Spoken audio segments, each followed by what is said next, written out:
उत्तराखंड के इस हिस्से में चलता नहीं है लोकतंत्र, यहाँ तो बस चलता है माफिया तंत्र। लोगों के हक हकूकों पर, कुदरत की नेमतों पर उनकी हिस्सेदारी को कोई दबंग लूट रहा है, और वो भी उनकी आंखों के सामने।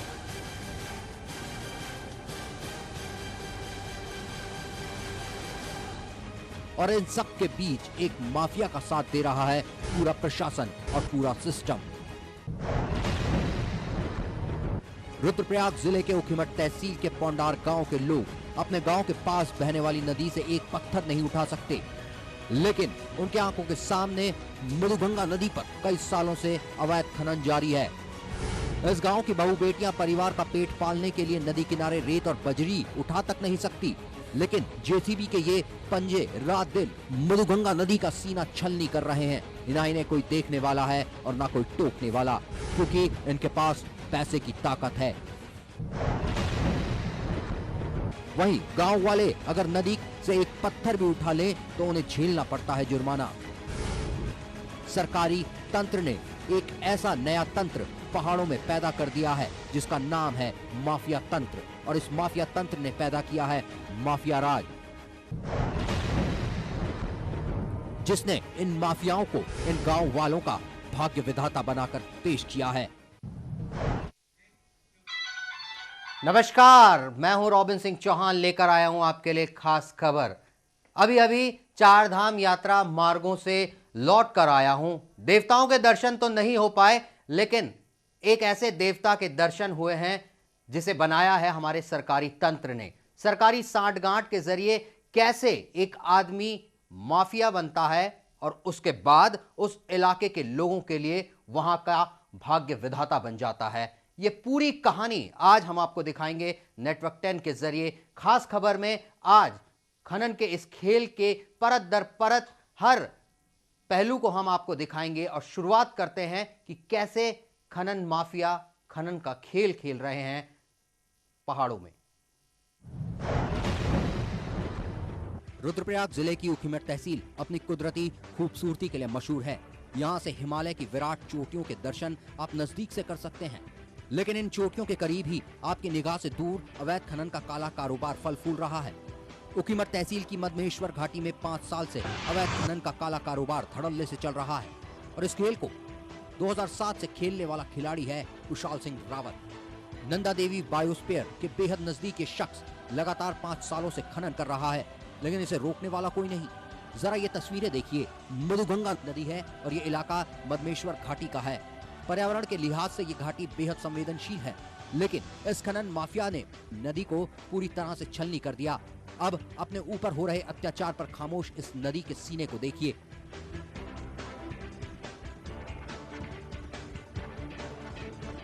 कई फीट गहरे गड्ढों को देखें, रात और दिन लगातार जेसीबी के इस पीले पंजे को देखिए।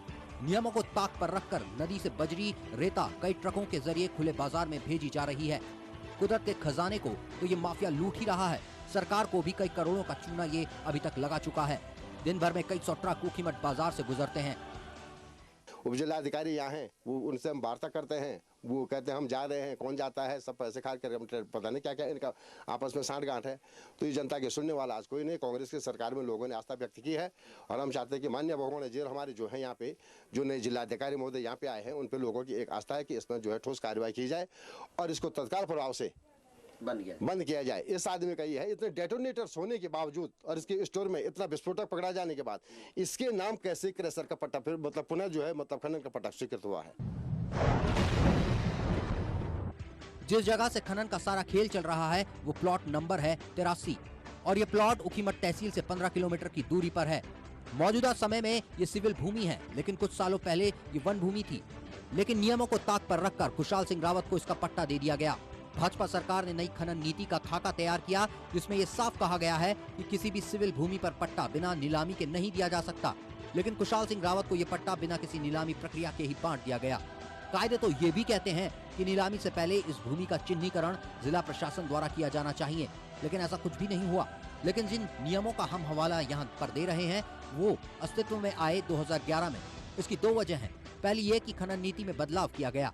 दूसरा, सीएम के तौर पर अपनी सेकंड इनिंग्स खेलने आए भुवन चंद्र खंडूड़ी का वो फैसला जिसमें सारी बेनाब भूमि, जिसे कागजों में वन भूमि माना जा रहा था, सिविल घोषित कर दी गई और ऐसे में खसरा नंबर 83 की सिविल भूमि बन गई। यानी जो चूक समझ में यहाँ आती है वो ये कि नई खनन नीति का पालन ठीक प्रकार से नहीं किया गया और इसका सीधा फायदा कुशाल सिंह रावत को पहुंचाया गया। कैमरामैन अभिनय के साथ रॉबिन सिंह चौहान, ऊखीमठ, रुद्रप्रयाग। तो आपने देखा कि किस तरीके से खनन माफिया खनन का खेल खेलते हैं और लगातार खनन हो रहा है पहाड़ों की इन चोटियों में। सुंदर लगने वाले इन पहाड़ों में खनन का काला खेल चल रहा है। कैसे चल रहा है ये देख लेते हैं। नई खनन नीति को नजरअंदाज करके कुशाल सिंह रावत को सिविल भूमि का पट्टा दे दिया गया, लेकिन भ्रष्टाचार के इस खेल की शुरुआत तो कुछ साल पहले ही हो गई थी, जब 83 नंबर प्लॉट पर विधिवत इस माफिया को पट्टा दे दिया गया। अब इस कागज के टुकड़े पर नजर दौड़ाइए। तारीख 20 मार्च 2008। ये वो दौर था जब सीएम की कुर्सी पर खंडूड़ी थे और औद्योगिक विकास विभाग खुद संभाल रहे थे और औद्योगिक विकास के उनके सचिव पीसी शर्मा थे। इस पर साफ साफ लिखा है कि प्लॉट नंबर 83 पर कुशाल सिंह रावत को चुकान और टिपान की अनुमति दी जाती है। यहाँ तक तो सब ठीक था, लेकिन इस शासनादेश पर एक लाइन पर जरा गौर फरमाइए। नॉन जेड ए की खतौनी खाता संख्या खसरा नंबर 88।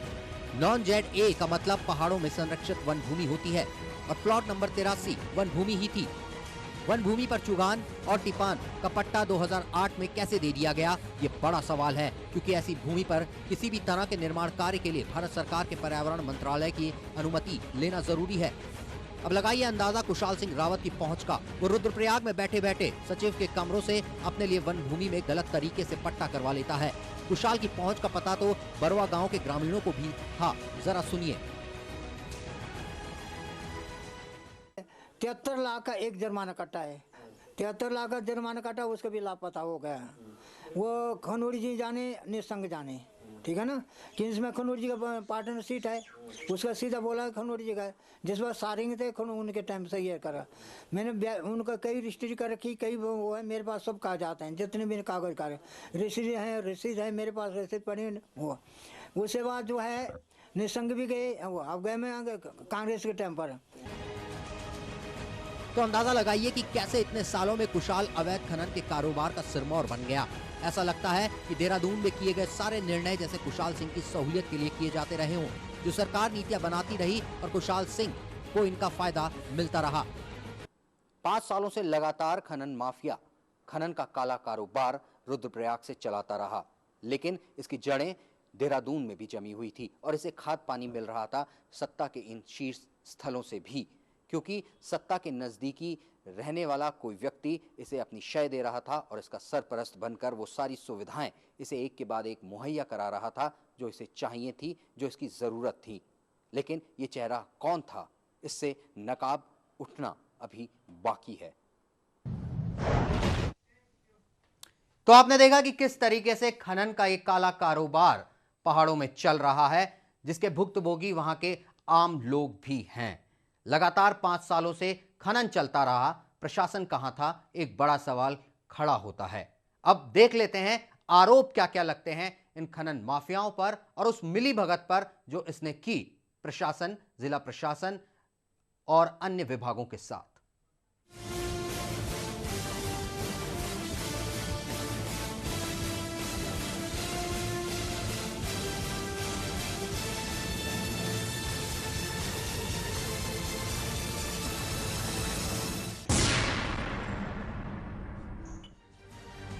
2008 में वन भूमि पर एक शख्स को खनन करने के लिए एक पट्टा दे दिया जाता है, जिस पर वो बेखौफ होकर दिन रात जेसीबी चला रहा है, वो भी नियमों को ताक पर रखकर, क्योंकि पहाड़ के इस इलाके में, जो कि संरक्षित वन क्षेत्र के बेहद नजदीक है, किसी भी तरह का निर्माण कार्य किया ही नहीं जा सकता।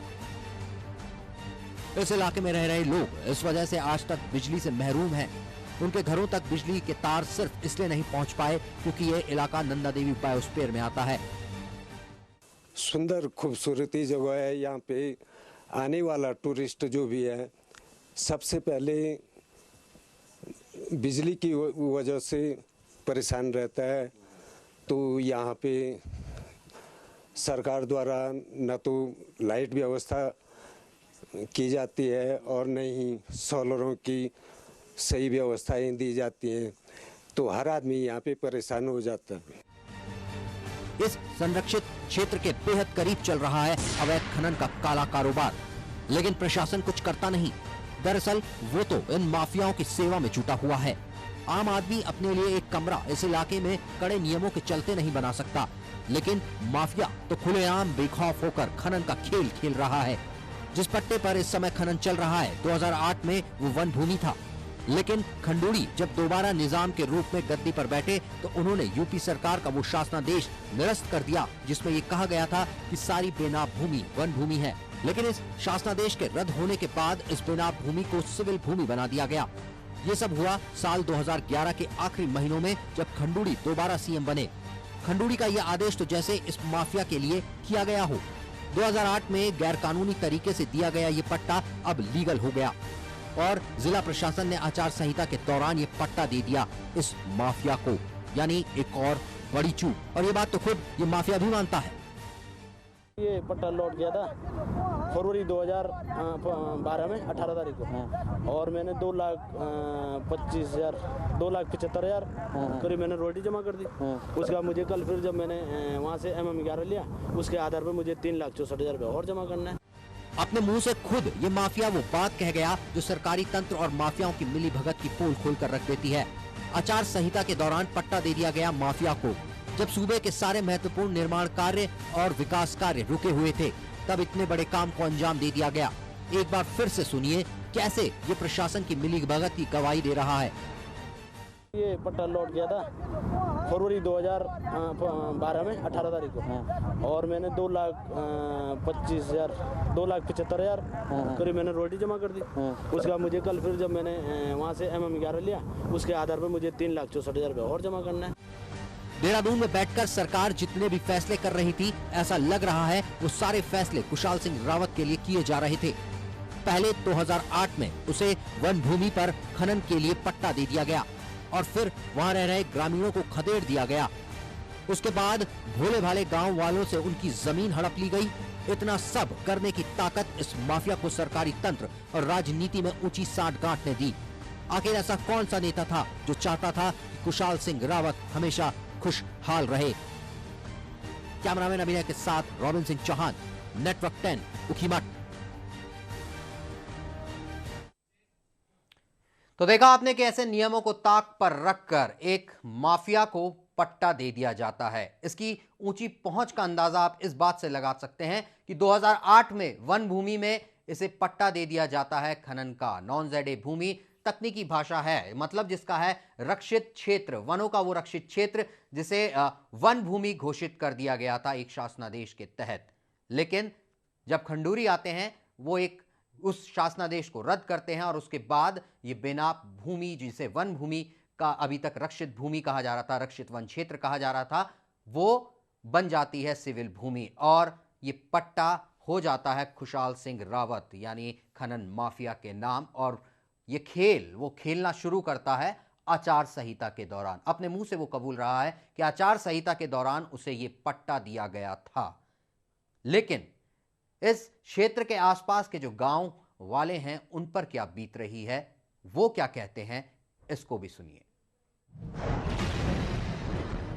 अब इन तस्वीरों को देखिए। पोंडार गांव के किनारे बहने वाली ये नदी, लेकिन ना वो इसके पानी से अपने खेत सींच सकते हैं और ना ही वो अपने घर को पक्के दरो दीवार देने के लिए इस नदी से पत्थर उठा सकते हैं, क्योंकि यहाँ तो खनन माफिया का राज है। वो इन गरीबों को यहाँ से रेत तक उठाने नहीं देता। और अगर ये गांव वाले ऐसा करते हैं तो प्रशासन के साथ मिलकर माफिया उन लोगों की मेहनत पर JCB फेर देता है। बजरे सारे ना हम पर तो साब वे ना हम तने दिन गाने क्या किले साब सो कर क्या दी ना बोले क्या तुम ना गाड़े क्या और रोड खनवार कर आप तो चैन रोड ठीक है। हम बजर गाड़े सब जैसे लेकर पर खनवार बनाए से तो क्या हम लोग होता कि ये अन्याय हुए या